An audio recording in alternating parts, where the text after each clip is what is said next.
you made your video about GamerGate in December of 2014, and then was that the last time you talked about it for a while? Um, I probably participated in assorted online discussions about it, but I was never terribly like I'm not like I never would consider myself like a community member of any one thing. I would just sort of um, I was mostly just lurk, and if there's something that I felt like I could contribute a perspective to, I would post something, maybe get in an argument with someone now and again, but mostly consider myself a lurker. Okay. And then you were approached by me maybe a year after your video, or 6 months, or maybe it was a year and a half. I don't know. It was some time after your video came out. I approached you and was like, "Hey, Mm. do you want to talk about this?" Yeah. And what made you want to decide to engage with that discussion? Um, I felt like it could be a fair discussion. I like discussing things, um, especially at the time. Like I was more of a thing I was doing.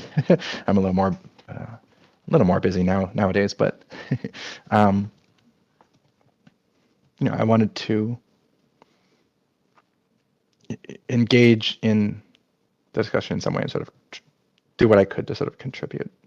It's like, yeah, this could be good. This could be fun. This could be fair-minded. I could like have a good conversation. Mm. Oh, it was Danielle Reindow, the other controversy prior to the GamerGate hashtag and stuff. It was Danielle Reindow wrote was it a review? I better fuck. Now I have to do fucking research. Hang on 1 second. She wrote an article or a review. Let me see which one it was. Of Gone Home, and she was friends with the composer of the game, and she didn't disclose this. Mm.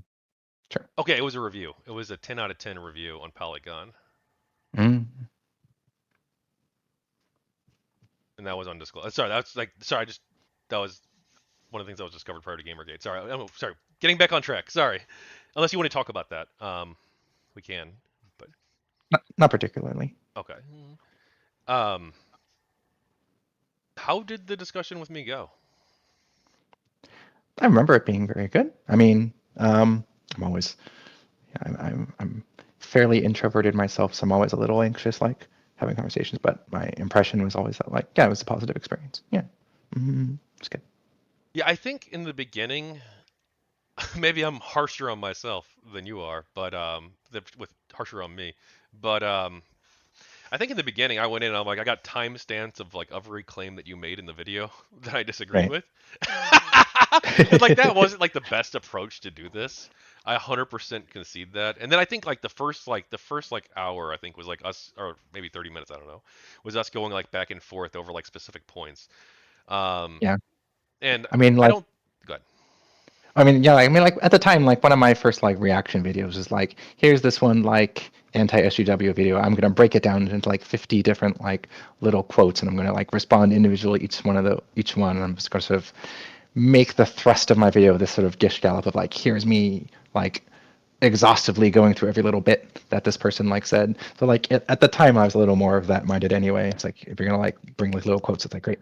You can talk about like little specific things. That sounds awesome. So that sort of thing does not irk me the wrong way necessarily. Okay.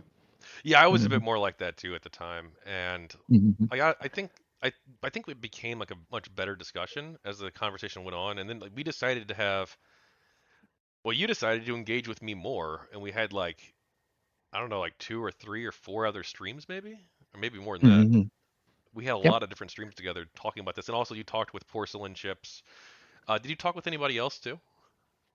Um, I remember that conversation in particular. I don't recall. Maybe there was some more broader ones with like a bunch of people, which I kind of remember. Um, The one where it's like 25 GamerGate people and like you. yeah. It was like So 10 there's that. gamer, probably like 10 actually. I think there was a limit of 10 people I think in the call back then. Mm, yeah. Couldn't tell you who any of them might have been. But I think you engaged in good faith back then. We had some really good conversations about the stuff. It, you didn't. you weren't as concerned with GamerGate, like the you didn't think that GamerGate at that well, I don't want to put words in your mouth, sorry. GamerGate at that point when you were engaging with this 2015, 2016, 2017, 2018, maybe 2018. I'm not sure you engaged in 2018. I'm not sure we talked to then, but 2015 through 2017, um, you you don't view that as like the bad part of GamerGate as much, do you? I mean, there are individual things that probably I would have said were bad, but like it's all just sort of a jumbly mess of events. So I guess my main focus would be that initial genesis of the movement, I suppose, because from there, like actual broader things can be discussed that are a little more meaningful, I feel, rather than just like, here's this event that happened, like, let's like get into the messy details of the drama. Like that's less interesting, I guess. Mhm. Hi, I'm Tachyon Blue. Thank you for watching another one of my GamerGate book video segments. Altogether, I've interviewed over 70 people involved with GamerGate, and I'm going to be launching a Kickstarter campaign in the coming weeks. So please, I need your support to help make this project a reality. I'm turning these 70 plus interviews into a multi volume series of books, the first volume of which is already completed. And so I'd like you to please stay tuned for more information about the Kickstarter. And if you haven't already, please like, subscribe, and comment. More updates will be coming in the near future. Thank you, and take care.